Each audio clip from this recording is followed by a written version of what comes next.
Bro, what are we doing down here? Oh, man. Like, don't get me wrong. I appreciate this. So you mean to tell me you wouldn't want to be down here? Nah, you're right. You're right. Exactly. You're right. But since you brought it, oh look, Butterfingers, I told you. Look at you. You ain't got it like you used to, old man. Listen, man. Seriously, what are we doing down here? All right. Wasn't gonna say this till we got back inside, but I got a surprise for you. Surprise, let's just go inside, bro. All right, come on. Jesus, got me freezing down here. Man, yeah, I don't miss these days. I kind of do, though. These kind of games? Nah, I don't miss them. I kind of do. Bro, who wants to sit on the sideline and wait? Hey, man, my only championship was won in the snow. Yeah, I definitely gonna miss the big man. Who wanna be sitting outside in the cold, waiting on the offense to either score or mess up? Yeah, you're right. You're right. But tell me, having all access to the Hall of Fame? That's cool, but what's the surprise, man? Man, patience is a virtue, bro. Come on. Okay. Come on. All right. So remember how we had that conversation about the program? Yeah. And remember how we talked about we was just gonna find a way to get it done? Come on over. Yo, are you joking with me right now? Nah, man. I told you. You playing with me right now, bro? Feel it. It's right there. It's in your look. It's in your Yo. hands. It's in your hands. And I already knew that's who you wanted, so you can go ahead and Yeah, have that. buddy. Yeah. And I got Jefferson, because Jefferson was the playmaker anyway. Yeah. Hey, Come on, beer boy. Hey, wow. Okay, that's where we're going. Yeah. All right. So you guys have been having questions about the program. What happened to the team after the 1993 season? So me and Josh, we're going to give you to straight up. ESU and the 216 Sports Network is going to bring you whatever happened to it. Story of the 1993 ESU Timberwolves. Let's put the women and children to bed and go looking for dinner. All right, so we already know. I'm starting with the offense because clearly I'm wearing Jefferson. But let's talk about the part that I love the most, which was the I formation, Thunder right. In the offenses, we had, Joe Kane in the quarterback room along with Bobby Cobbles. I'm not sold on Bobby, man. Like, I don't think anybody was sold on Bobby. Come on, let's call it what it's true. It's true. And then he was dating Luann, messed up her career, man. That was just, we ain't even gonna talk about that. But the running back role, you my boy Jefferson, fresh out of Philly, standout. Fresh out of Philly, track star. Yeah, it's problems in the room, but in the great classroom, but nothing bad.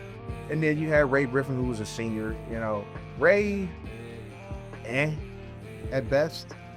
But I don't think football was his passion. And now he was a med school student. Why would you even worry about that? You're gonna make more, over time. But Sure. Yeah. And then going down the wide receiver, Flea was the man. Like Flea don't underrated. Flea don't get enough credit. He does not get enough. Flea don't get enough credit for helping that offense. And then the best lineman in the country at that time was Bud Kaminsky. Bud Light Kaminsky. How did he even get that name? And we never saw him drinking a beer. That's the crazy part. Seriously. We never saw him drinking a beer. So, and they were coached by Sam Winters. It was in his 12th season at that time. Yep. And it was just, for me, it was just something like you knew that offense could be special with. You got the right running back, you got the right receiver, you got the right quarterback, and the best line man in the country. Yep. Their front line was actually pretty solid. You think he was just the anchor of it, And then for them to be in the ACC at a time when the ACC was like for real. Yeah. Florida State that just got in there, not like that year. Let's not forget, North Carolina was a monster during that time. Man, nobody even knew about North Carolina. Ain't nobody saying nothing about North Carolina at that time since Lawrence Taylor had left. But you got a point. They were monsters at that time. You do got a point. Natron Means and all of them. And Herman Moore with the Lions and all of that. So this was, to me, this was one of the better teams in the ACC, especially after the conference record that they had at 8-3. I'm wanting to say, I thought this team should have won though. They should have, but that leads us to the defense. Place at the table. Yeah. All right. Now, this is a rebuilding squad from previous season. All right. You still had your All-American middle linebacker, Alvin Mack, Obviously. right? Captain of the defense. Just the mean streak out of that ball player, man. He definitely changed the way people looked at middle linebacker. Things Ray Lewis before Ray Lewis. Definitely the Ray Lewis before the Ray Lewis. On top of that, you go to the defensive line, which was a big struggle point for the Timberwolves in previous seasons. But a surprise, Steve Latimer out of nowhere becomes this unnatural force paired alongside this middle linebacker crew. I have a lot of questions about this unnatural force, but Listen, Steve Latimer came in on some gangbusters through the 93 season. and don't forget, they were transfers. They were JUCO transfers. Each one of these players that we're bringing up, we're going to get the details of their history and how they became Timberwolves. These are all JUCO transfers, right? Shout outs to Texas State. This is crazy work, as the kids say, that these guys were able to come from a JUCO to a big Power 5 ACC loaded division and do what they were able to do. Let's not forget about Ellsworth on the outside linebacker. He was another Another one of those guys that was underrated. He was the whole defensive backfield was underrated, right? You had Klopp at the corner. You had what was his name? Clark at safety. Ellsworth at the other linebacker spot. And Ellsworth, and that role that's quiet. I liked him. Yeah, and then Powell, the will linebacker, another All-American that a lot of people didn't get a chance to talk about. But we're going to stick with the key players, the key members of the ESU team, and one other person that I know we're all dying to figure out what happened to. I think I know who you talking. You know exactly what I I'm know who talking you're to. talking about. I love it. Our offensive lineman on the scout team, Scott Sherman. Mr. Scott Sherman. Scott Sherman. All right. So let's start the quarterback. Joe Kane. Joe Kane is obviously the leader of this team. He's definitely headstrong, that gunslinger mentality on the field. A little bit of a wild side off the field, but what quarterback don't have that? And then we got Bobby Collins. Bobby is your mid-level quarterback. Like, if you need him to get you a first down, he's gonna get you the first down. But that arm was not there. Suspect at most. I won't He even didn't say. have. It wasn't there. He didn't have Joe's deep ball capability. True. But he can nickel and dime a defense. And he actually did that through the 93 season when Kane was not able. You had to bring that. Hey, listen. He had to bring that up. Yeah, I'd be remiss if we didn't mention how Joe Kane was part of the Heisman campaign in 1993. He was going up against Tim Wayman, who we ended up seeing in week 3 or week 4 of that season. Yeah. And, aside from the Heisman race, I think I put a lot of pressure on Joe.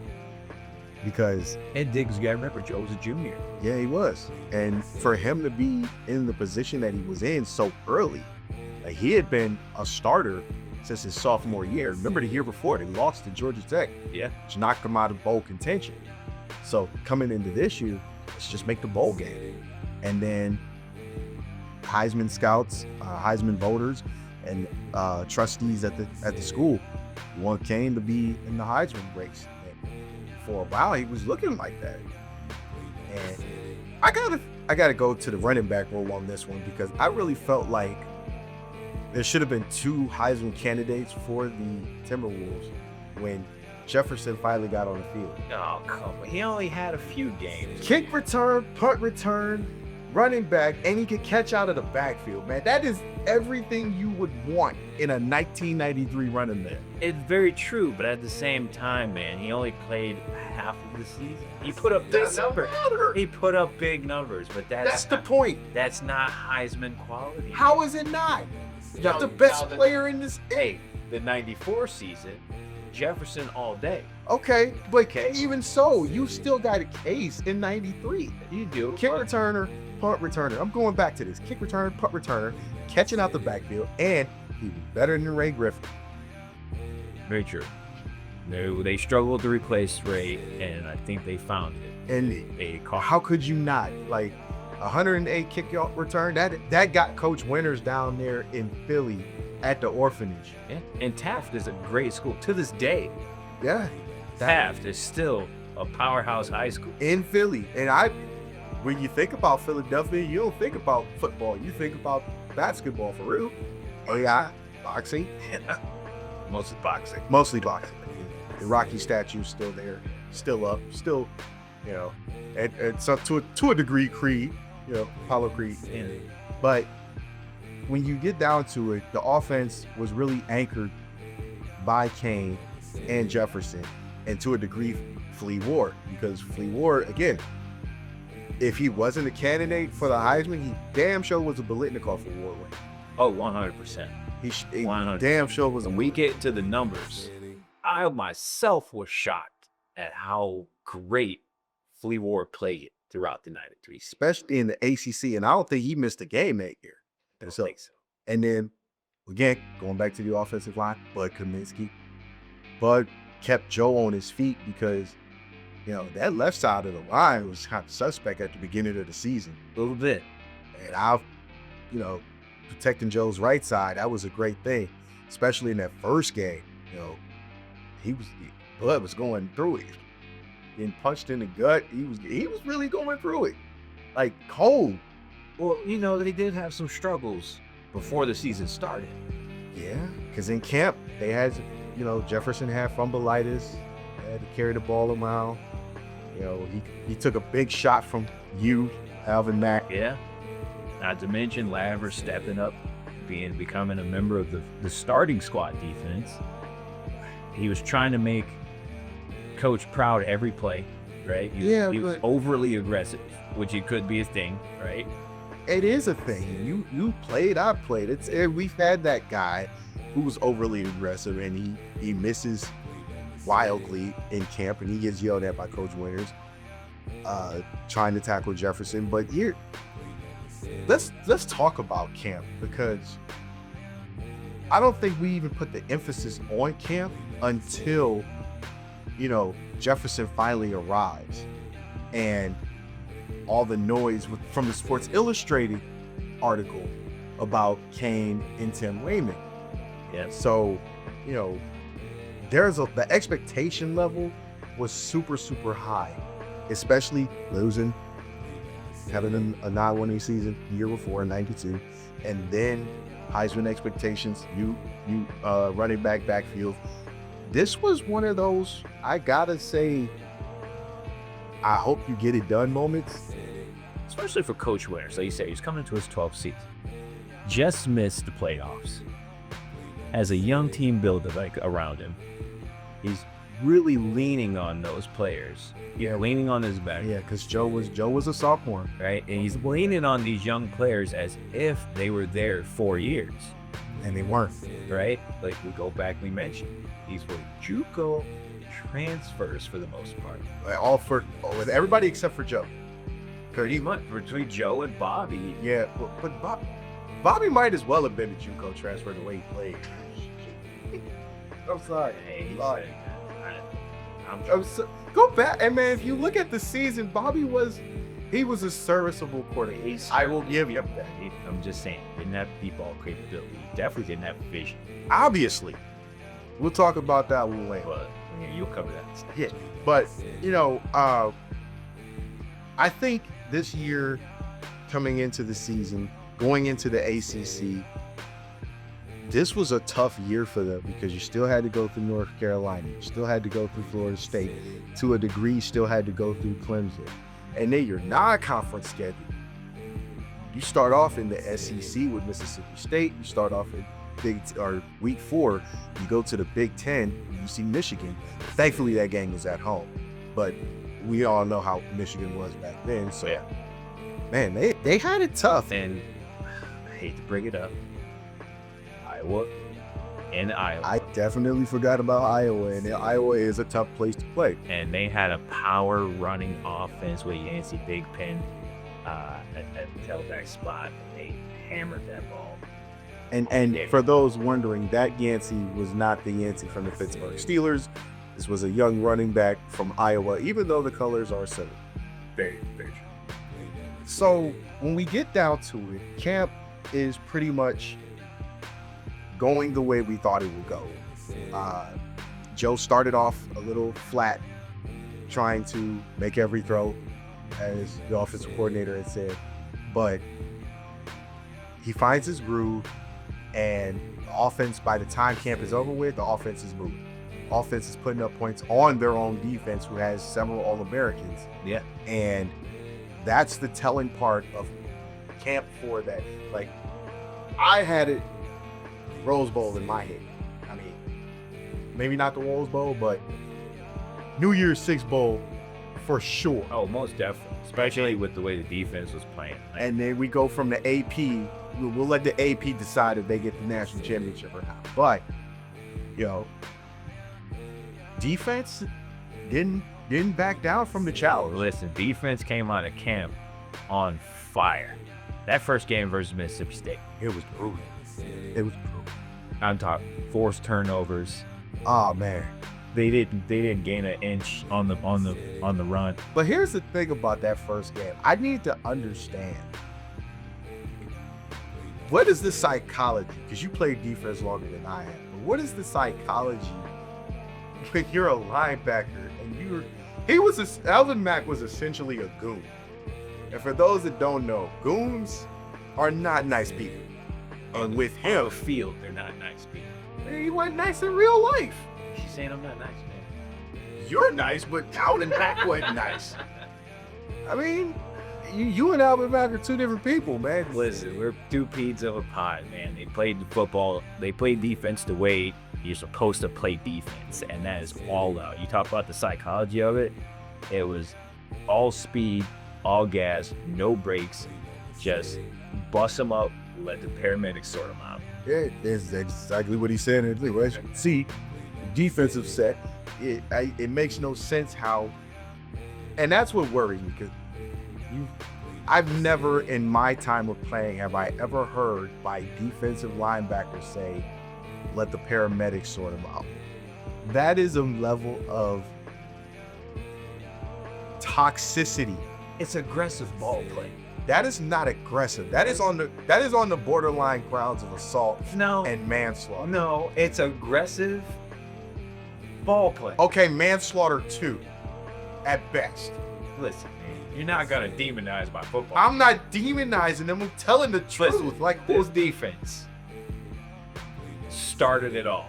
You talk about hard hitting defense, Yes. aggressive defense. Very, Attack the ball. It didn't care who had it. Didn't matter who had the ball. very much so. He hit his own people. You go through the man to the ball.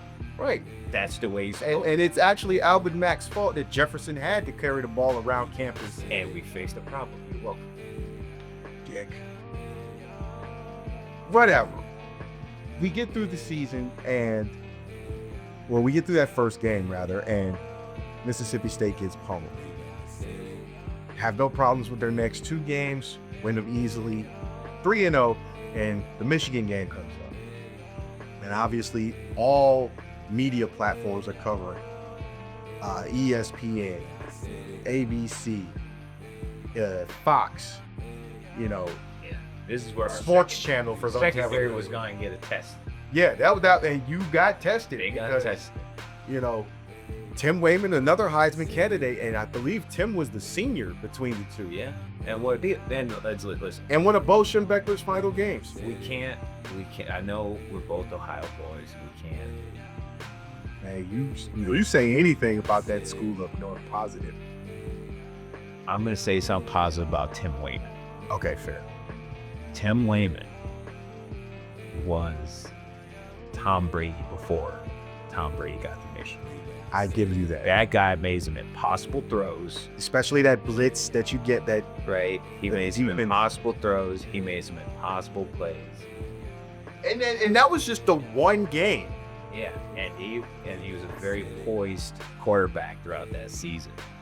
So I give Tim Wayman the credit I will agree with that. of being a true standout quarterback during that time. Because I ain't giving it to I'm not giving it to the He tested that defense, that same gritty, nasty, in your face defense, Oh, he got hammered that game too. and he managed to walk out of that place. Managed, he survived.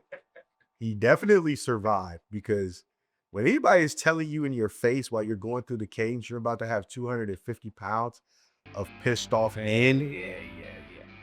up your behind, that speaks volumes. Hey, And he lived. their front line was pretty good that year too. Michigan had a pretty. I mean, they build their offense around the run, so I expected that. So yeah, that game was a big test for ESU, and unfortunately, it was the last moment. Offensively, yeah, because offensively, it was a rough game.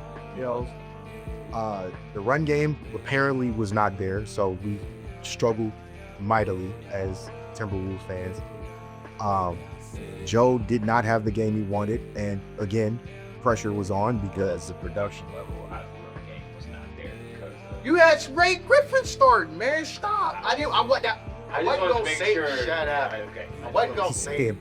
wasn't I gonna see say his name. Was not gonna say his name. Just wanted to make sure. I hate you sometimes. I just wanted to make sure. I just want you to know I hate you sometimes. Anyway, yes, the run game was non-existent because Ray Griffin really, I mean, let's call it what it was. The first Mississippi State game, he gets 37 yards on 12 carries. That's not production. That's just terrible. And then, you know, he got his first 100-yard game in week 3, but it was against a cupcake team. Like, you're playing a MAC school. Of course, you're supposed to get 100 yards against them. Yeah. But this game against Michigan, you know, that one was what hurt the momentum because they had all the momentum leading up to that game. So let's ask this question: do you think that would have a different outcome if Jefferson started? Absolutely, I. Okay. Why would you not? Again, Because again, he's a freshman.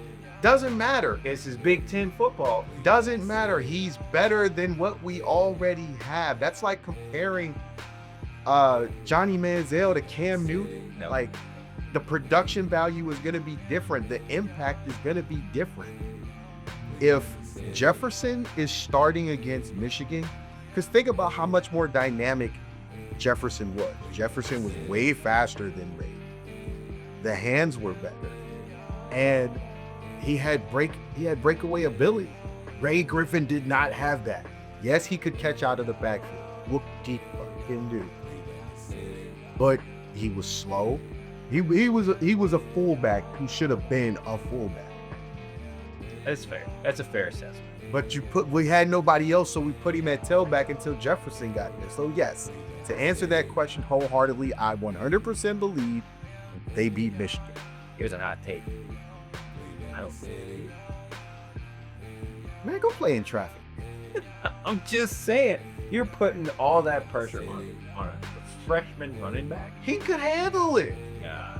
No. He recovered his own fumble in class. You don't think he could have handled Michigan? Listen. Like I said, we'll get deeper into each one of these character types, and I will make my point when we go through the stats and how Jefferson struggled off the field.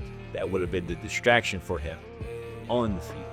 What distraction did he have outside of remedial courses? So we're gonna get into it. Man, we're gonna take a commercial break and be right back.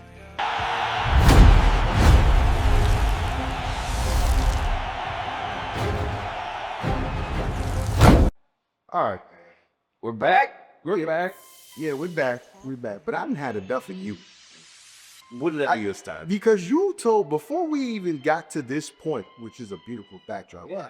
before we even got to this point, you said that Jefferson wouldn't have made a difference against Michigan. So let me know, before you I even don't get your think face. would have made that big of an impact to change the outcome of the game. I think he would have. Let me tell you these stats. All right, run down some offensive stats. Offensive stats for the season. Joe Kane, he was 139 to 217. He played 9 games. He went 1,800 yards. So we're going 1,878 if we're going to be specific. And 12 touchdowns for 1 interception. His QBR was 148.5. He had 65 yards and another rushing touchdown. Jefferson, he had 51 carries for 352 yards. For a freshman, not bad. However, he did have 3 touchdowns. He averaged 6 yards a carry. 6. Ray wasn't even sniffing that. Listen, I don't get that. Ray wasn't even sniffing that. He had 3 receptions for 106 yards. And not only did he have 3 receptions for 106 yards, 31 returns, 289 yards, and 31 returns on kick return. That was punt return. Kick return, he had 31 returns for 734 yards. That's 1,000. That's well over 1,000 all-purpose yards. Listen, I get the all-purpose yards. That's 1,200 all-purpose yards. All-purpose yards were there in the Michigan game because he was Yeah. a kick and punt returner for Michigan. And you don't think that plays a part in anything he did? Now he had to do the kick, the punt, and start. Do you honestly believe the numbers would have been there to change the outcome of the game? Yes. Outcome. That punt return alone put them in position to score. Yeah. And if Kane, unfortunately, Joe threw the interception because the corner, with a safety actually, safety made a great move. I think that might have been Charles Woodson, who we don't know. But regardless, I think that's a big enough impact. I don't think it changed. That was an 80-yard punt return. I get that. I just don't think it changes the outcome of the game. You are smoking something that hasn't been discovered. Outcome of the game still remains the same. Joe threw. Okay, he does. But I think the game goes differently if Jefferson starts over the next guy, which is Ray Griffin. He played in all 12 games. 72 carries for 222 yards, 1 touchdown. He averaged 4.4. He had 3 receptions for 88 yards. Why? That Mike Allstott could have did that. And Mike Allstott was a true fullback. Listen, I get all of what you're saying. I want to hear this. I'm just saying. Even a Dartel started yet. The end sequence of that game is Joe throw a pick. But if we start Jefferson, I don't Duck that, put him in scoring position. Yes. He had a phenomenal all-purpose game. Yes. I don't think him running the ball would have changed the outcome of Joe throwing the pick. They never Coach Winters was going to put the game in Joe's hands. He was not going to leave it to a freshman to win. I get that, but at that time, Does not change the outcome of the game. man, dude, Jefferson was way better. He was a change of pace back at a time that they needed a change of pace because obviously Ray went cut. I mean, obviously they made the switch after the Michigan game. Yeah, but too little, too late. You should still be undefeated. Anyway, Bobby Collins got in the game at some point during the season. Played 4 games. He went 2-2. 20 out of 67 for 336, 1 touchdown, 1 interception. His QBR is 68.5. Serviceable. Agreed. He got us through the split. That 4-game start you got there. Yeah, he got us through the split. So We'll cover that. yeah, but his pass blocking and his run blocking was unbelievable, off the chart. He was close enough. He was close to perfect. He was close to perfect. He was built for blocking. And then Fleet Ward, he played all 12 games, didn't get hurt, thank God. 50 receptions, 867 yards, 3 touchdowns. Should have been more. This is fucking Bobby Collins. This is the stat that got me when it comes down to Flea War. Bobby Collins, bro. 17 yards after the catch. That boy was bad. And Fleet, we apologize to you For for a 6'2", 188-pound receiver, that's being able to catch and run after the fact. That is the stat that got me 17 yards. It should have got you. You know why it should have got you? Because he should have had more than that if things don't happen during the course of the season where Bobby Collins has to start. I do believe, I'll give you this. I believe they finished the season with a better record. Obviously. I just don't. I think the only blemish would be Michigan. I think the only blemish would be Michigan. Yeah. All right. So we've obviously, you see what the offense looked like. Let's talk about that defense, shall we? Man, look, Listen. you hang your hat on this defense like they are like, Does it say offense win championships or does defense win championships? if you can't score no points, you ain't win. Remind me how that saying goes. Offense scores the points. Defense wins championships, if I'm not mistaken. But how does it start? Offense scores the points. So if you can't score those points, Offense ain't got the ball. Who's done? it goes hand in hand. Defense. You need me, I need you. Defense wins championships. Offense scores points. And I'm going to tell you exactly why defense wins championships. All right, The yes. official 93 stats. I'm listening. For the ESU Timberwolves defense. Let's hear it. We're going to start right after at the top. We just got to put these numbers out there. Middle linebacker, out of the back. Senior, 6'1", 250. That's awfully short. That Pure anger. to be fair, that by NFL standards, that is a very short lineman. It's a very short middle linebacker, but what he didn't have in height, he made up with just raw and ballistic football prowess. He did. He did. I've given him his flowers. In 8 games. Because he missed the last part of the season due to the injury, and Yeah. 8 games. 65 tackles. 36 assists. 29 solos. 4 forced fumbles. 12 hurries. 1 fumble recovery. 6 sacks. That's pretty good. That is pretty good by all accounts, especially before the injury. Who knows what that would have looked like if that injury doesn't. Yeah, we had Alpha Man for all 12 games. Oh yeah, I guarantee. Now, Bobby Collins don't look as bad as he does. I'll say this. I think if we had back for all 12 games, and if we had ladder for all 12 games, at this point, I believe our season would be completely different. I could too. I get Go all here to DN Steve Latimer, 6'4", 265 pounds of muscle. I don't know how that works out. We'll get into it. I mean, the kick pay was 350 pound almost. Okay, so we're at 8 games. He himself had 55 tackles, 16 assists, 39 solos, 2 forced fumbles, 11 hurries, and 4 sacks. To be fair, for him to have for a defensive end at that time and have that many solo tackles is crazy. He was almost unblocked. Almost, Almost unblocked. except for that Iowa game. I'm going to take a quick jump to our secondary, because although secondary was good, it was not great. Yep. I.e. the Michigan game, obviously. So if we have better production from the defensive backfield, Michigan is a win.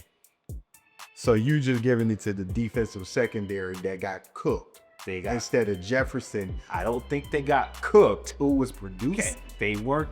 They didn't get cooked. They could have played better. They got cooked. So you still didn't answer the question. 12 games. Stats. Cornerback. Derrick Henry, 6', 185 June. Played all 12 games. Had 1 pick. Tipped 1 back for 19 yards. No TDs. 6 solo tackles. So that means he had go speed. He's a big corner, man. 6', 185. You still gotta have speed. You gotta chase it. Cecil Clark, our safety back there, 5'11", 205. No, he's short and fat. 12 Like all accounts of a corner saying it. 12 games played. 1 pick for 19 yards. 6 solo tackles. So he can tackle, but he's slow. this was a dominant run-heavy defense. You didn't think they were going to throw the ball at some point? Listen, that's why I said he had better production on defensive backfield. Michigan might have been a win. We moved down to Stephen Klopp, our 6'1", 202-pound junior free safety. He also played all 12 games, had 1 pick for 29 yards, no tutties, but 9.5 tackles. He was one of those cornerbacks that could play both. Great coverage, great front coverage. He could play corner and safety, but he was better at safety. Now let's look at the combined total. 3 picks is what I'm hearing. Was combined total for the CSBSU Timberwolves combined defensive efforts, okay? 12 games, 10 interceptions, 153 yards, 8 forced fumbles, only allowed 331 yards rushing. But you got cooked when it mattered. And passing yards of red, 1061. Oh, wait. Read that again. Passing yards, you allowed 1,000. So basically what you're saying is you literally gave the defensive secondary credit, but you won't give Jefferson credit. Listen, if we had better production, I would make sure that the Michigan game, there might be a win. Because there's less pressure on the offense at that point. Yeah, and Jefferson was a part of that. An 80-yard punt return, putting you in position to score is big. I don't care if you swing it, baby. Oh. To be debated. Debated my ass. That was true for you. Though 1,000 all-purpose yards, 1,200 all-purpose yards, say different. And 10, what was it? 1061 given up. So how many touchdowns is that giving up? You give up 1,000 yards? Wasn't many. Games were close that season. They were. Games close. They were. And then we go back. This is how they finished, right? ESU Timberwolves finished the season, 93 season, 8-4. Yeah. 8-4. So that conference record mean that they was 8-3. They made it to the bowl game. They actually were conference champions in the ACC. They split because the conference record was 8-3. Yeah. AP finished them 19th. Out of 20. Associated Press at that time was, They cracked the top 25. that was so biased back then, though, bro. Like, You're talking about a small school and a big pump. and they won one of the tougher conferences at that time. But they weren't. This was the first time they were getting big media coverage. Right? You had the standout sophomore Joe Kane. Everybody saw to see what his junior season. That's true. He had the All-American linebacker at Isles of Mac going into his final season. Yeah, because he was safe, So then you had the crazy backstory of all these players. How did they all end up at ESU to begin? Well, since you brought it up, let's start with Mac and Latimer because they were JUCO players at Texas State University, where, believe it or not, Alan Mack, or should I say Featherstone, was a wide receiver, and you couldn't catch a cold butt naked and last, and nobody catch out here. And then the only really big difference was the speed was a drop off when he got to ESU. A little bit, not that much. Not that much, but Is that the world class speed, and you just drop down into Well, he went from being a 100. 100-pound receiver to a 250-pound linebacker. That's true. That's true. And then again, Wyatt, or should I say Lather, only thing he really does, because they changed the names, obviously. Because, JUCO, you play whoever you want. We're talking about Texas JUCO. Yeah, they don't really care how long you should produce. It's just called, but it is. And then, like I said, Latterer, or should I say Wyatt, he just makes the move from offensive line and defensive line because he was getting whacked up in the O-line. Yeah. And then Jefferson. Now, that's an interesting story on how he got ESU. Because his grades were bad. He was never the best student. Let's just call it. This is why I say I don't think his production in the Michigan game would have been any different unless he was still a struggling student. Week 4, first midterm of the season. He ain't bothering. He did bother. Because where was his focus? On feet. Football. And then Yeah, almost had been academically ineligible for the rest of the season if he had turned it around, that's true. right? You got a point. You got a point. I will give you that. But the JUCO did help with that because, you know, he was a track star too. Yep. Yeah, that's what he developed. Because the JUCO he went to didn't have football. Track was the next best thing, which caught the attention outside of, you know, the kickoff return against Tag. Coach Winters had it to where he could just get in. As long as he could get his grades back up, to get in and get accepted, he was in it quick. Now he got accepted. He got accepted. And again, the JUCO transfer from the track. Shockingly enough, with the tragedy at that JUCO, Yeah. he was able to manage to get the grades and be ready for fall season. And he did his damage, so he would have made it. Big credit He would have made an impact in that. to Darnell Jones up here, jumping through the hoops, getting himself into a better position, and ultimately landing at ESU and having a standout career. Yeah. Standout. I still don't think they should have that last Georgia Tech game of the 93 season should have been that close. Should not have been that close. Well, at that point, we're missing Alvin Mack. Well, to be fair, you are right. We are missing Mac. Mack was out in the Iowa game until what I still think is a dirty play. Is it at that time? That was a dirty play. You can't chop block on a cutback like that. That just It's no flag. It's legal at that time. I'm still thinking that's a dirty play. I don't care what time. I'm not arguing. I'm just telling you the rules back. Dirty play Well, nearly ended the career. very, yeah. But also got to remember too, Joe didn't start that last Georgia Tech year. He did not start the Georgia Tech. He came in the second half and turned it around because sorry ass Bobby Collins throws the flag. And that's a question I will forever debate. Why start Bobby Collins when Joe Kane is back? Well, he was coming off of his own issues too. Remember, he spent some time in rehab, which is why he missed 4 games. I understand that, but you gotta give God put your stars on your feet. But he was rusty. 4 weeks. 4 weeks is a long time, bro. Man, you pull your hamstring right here, right now at 40 years old and tell me if you're going to be ready in 4 weeks. We're talking about high school and college kids. Let's talk about me, okay? It's the same difference. If you're coming off, It'll take me 6 months to get back. if you're coming off something serious, it's going to take a while. Listen, Rehab is serious.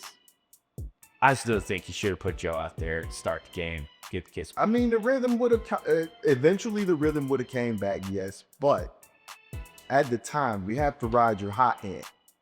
And remember, Collins did, if it wasn't for losing Allen Mack and losing the Iowa game, because Latimer was coming off of his rehab of his own. Yeah, we'll call it that. Yeah, Call it rehab. It was over. definitely are. Yeah. Definitely are. He was coming off of his rehab His only issues off the field. with the suit. Yeah. We don't know how that Iowa game turns out. We don't lose out Matt. So we don't lose Mac, and we have a fully functional Steve Latimer. Fully functional, that game's a wash, and Iowa gets dog walked. I believe that we walk out of there. Not okay because Collins is still starting. I don't think they get dog walked, but I do think Iowa loses if They don't score that game late touchdown. definitely not. Especially how Alvin Mack in the mid. Not to mention they beat a very tough Texas team. Yes, Texas was definitely tough. You know, losing the UNC that first game off of Joe's rehab stint, and then beating Texas, and then winning the other game and then losing. I know Coach Winters didn't want to start Collins. You could tell he has a conversation with the athletic director, but what the athletic director said was true. Even though Bobby Collins had his own issues, cheating on the test. Well, it makes sense why he didn't have no IQ on the field, because IQ off the field wasn't that high either. Well, especially if you're paying the coach's daughter to take tests for you. And you know they're gonna check. You do teacher asked me her ID like it was nothing. But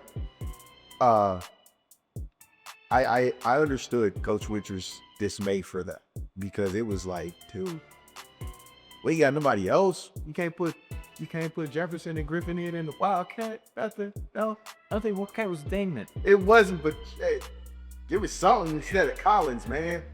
God, wait. Man, but listen. All stats aside, they had a wonderful season. They did. Did make it to the bowl game. And they should have won. But Did make it's a Bantam bullshit call. There was no holding on that play, bro. I went back and watched it. There was no holding. It was. But they ended the 93 season. Making it to the bowl. 8-4, 8-4. And then all the bad stuff happens off the field. Like, Well, let's get into the off the field. So this was a tumultuous season for the 93 Timberwolves.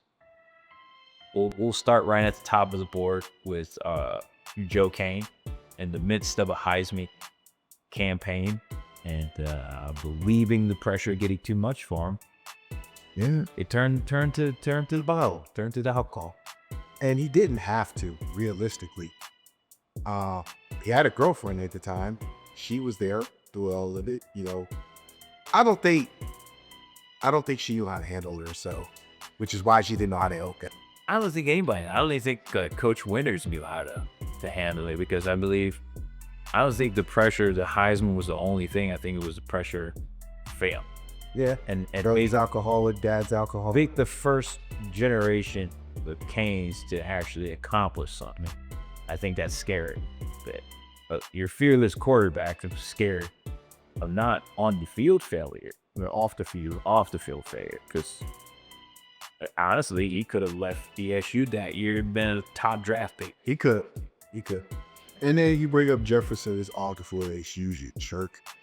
Like I said, Jefferson was not the best dude, but you know. And I think that's a bit trauma-based. Because again, coming from the tragedy at his JUCO, witnessing his girlfriend be shot, Yeah. and having to know in the back burner he has his opportunity to go to ESU. And I think he was gonna take her word. But he does meet Otter, even though Very true. Otter would jive suck with Ray. What was it? Ray got issues. If someone didn't have any off-field issues, it was Ray Griffin. I mean, he didn't, but you know, he had off the field issues with Autumn because you know Ray can't stay away from them girls, man. Yeah, listen, he's square. Square head, square face. Ray, you ever notice how Ray's head was in that? Like Ray's head was so perfectly squared. Like, I want to hide missed blocks. oh man, see that was like that was the worst intentionally missed block I've ever seen. Like, and then you turn around and smile and get mad when you confront it when we all know it's about. It's not even just about arm. It's the fact that you suck. You suck. The stats told us all, you suck. Here's the thing. I think Ray could have been a very serviceable player On special teams. if That long snapper, baby. he didn't think so highly of himself because he was in med school. That, and he was the only starter that was left. Because, don't get me wrong, after he got chewed out by Coach Winters, He became a better blocker. he had a way better game. He did. He had a way better He game. caught a pass. He made the block that scores the tying touchdown. So I think the skill was there. I just think the motivation. Well, actually, it was a tying touchdown. It was a touchdown to get him back as in 3. But the motivation was never there for him because he had already had the starting role. When you're the starter, you don't blur his RSI behind you. I think he was resting on his laurels of going, even if football's not the end for him. It's not, Right. but you still got to focus. It is what it is. Yeah. Bud Light off the field, excellent student. This guy was a tutor for half of the team. He's just back. Just back. That's all. He was just back. He was at the post game banquet eating plastic fruit. That was his only problem. Okay, so let's really dive into this, because this is the question I've been dying, and I did thought a lot of people out there have been dying. My man Scott Sher.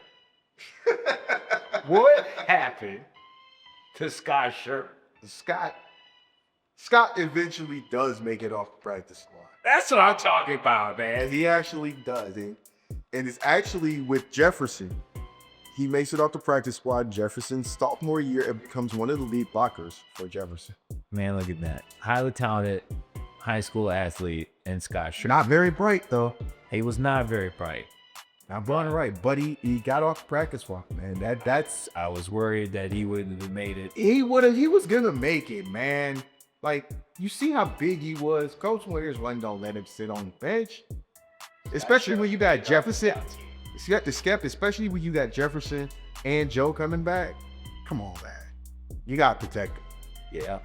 But he did make it off the practice squad. Does that leave Bud, or did Bud graduate? Bud graduated bad. Okay, so yes. Yeah, Bud was the senior. Big shoes to fill.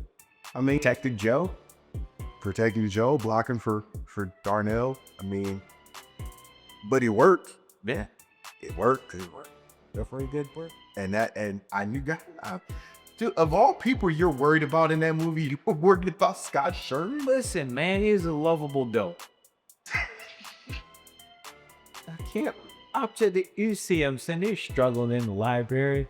He's got his ESU football shirt on. I can't.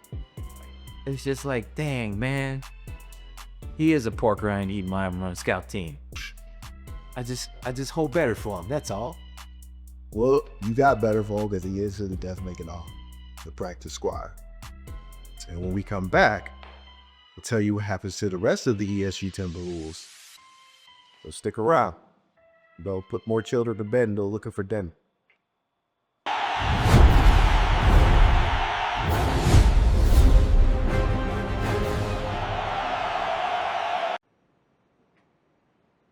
All right, man. So we covered a lot, but we still got a couple of questions that are still lingering up there. Man, what else do you need to know at this point? It's not even what I need to know. It's what they need to know. All right. And this one, we're just gonna knock it right out the bat. We're gonna start right up front. What round did Jefferson get drafted in? Because we already knew he was gonna go. I mean, yeah, he lit, but you know, he went the third round. And after everything was said and done, a lot of teams weren't sold on it. But his versatility is what got him there. So, third round pick, had a brief moment in the NFL, but it really came to fruition when he actually got picked up by Coach Tony D'Amato and your favorite boy. My name is Sting. Willie Bean. I forgot all about the New Mexico Aztecs. Yes, Mexico Aztecs. He gets there. They win 4 Pantheon Cups. Wow. And the rest is history. You know, he's sitting over there, y'all. All right. So what about Joe Kane? Unfortunately for Kane, it's not the same story. He does get drafted second round. The problem is he can't stay healthy. You know, being the gunslinger that he was, and also being that guy who will take off in the run, or what you would call a dual threat at the time, he took a lot of hits, man. And that became a thing on his shoulder. And his career didn't pan out the way he thought it would. Speaking of hits, I know everybody's dying. No. Did Alvin Mack ever play again? You'd be surprised to know, yeah, he did. And yes, he did. I know the injury looked bad, and believe me, if you saw it, it was bad. But thanks to medical technology, Very true. knee was reconstructed, bones were put back in place, and then he didn't have the speed he had. Oh, wow. But the power was still there. So he got a second round pick, and you know, he did his thing, man. He did his thing. Did his thing for a while too. He got 12 years out of it. 12 years, and then he finally rode off into the sunset, retired. He bought that house for his mama to match that doorknob. Here's the big question. I know you're one. That's one too. Am I really? Steve Latimer. Yes, Steve Latimer did make it to the NFL, guys. Even with the alleged PED use. Is it really alleged? He never tested positive. Did not affect the draft status as much as we thought it would. You are right. He did have a promising NFL career. Ultimately washed out a little early, and then switched to the offensive line. Again, Went back to the offensive line where he finished out his career with my favorite quarterback, Willie Beeman, and the Miami Sharks. yeah. But that was Willie Beeman's first couple years. Yeah, that's it. He was better with the Aztecs, if you ask me. And for those of you guys that are wondering, yes, Scott Sherman did get off the practice squad, as we mentioned. However, after blocking for Darnell Jefferson and blocking for Joe Cade, he ends up making it to the league as a second-round pick. And 10 years later, he finally called it a quit and went into coaching, and he's been happy ever since. Hey, man, I think that about wraps it up because I could care less what happened to Ray Griffin after this. Man, before you even start on that, man, believe it or not, Ray Griffin was a serviceable fullback in the NFL. Stop it. No, it's the stats are there, man. He wasn't Mike Allstott or nothing. He wasn't no Lorenzo Neal, but he made it to the league. He was a serviceable guy. He wasn't no 1,000-yard back or nothing, but he made it. Got 7 years out of him, and he called it quits. He starts his own practice down in Florida. Man. Look, man. This was definitely a surprise. I told you, man. I'm glad we were able to finally give us the final conclusion to whatever happened to ESU Timberwolves 1993 season. Ow! So for that, we're going to call it a night. We put the women and children to bed. We found our dinner. And now we about to go get some dinner. Definitely. I'm hungry. Big hungry. Yep. You see you guys later.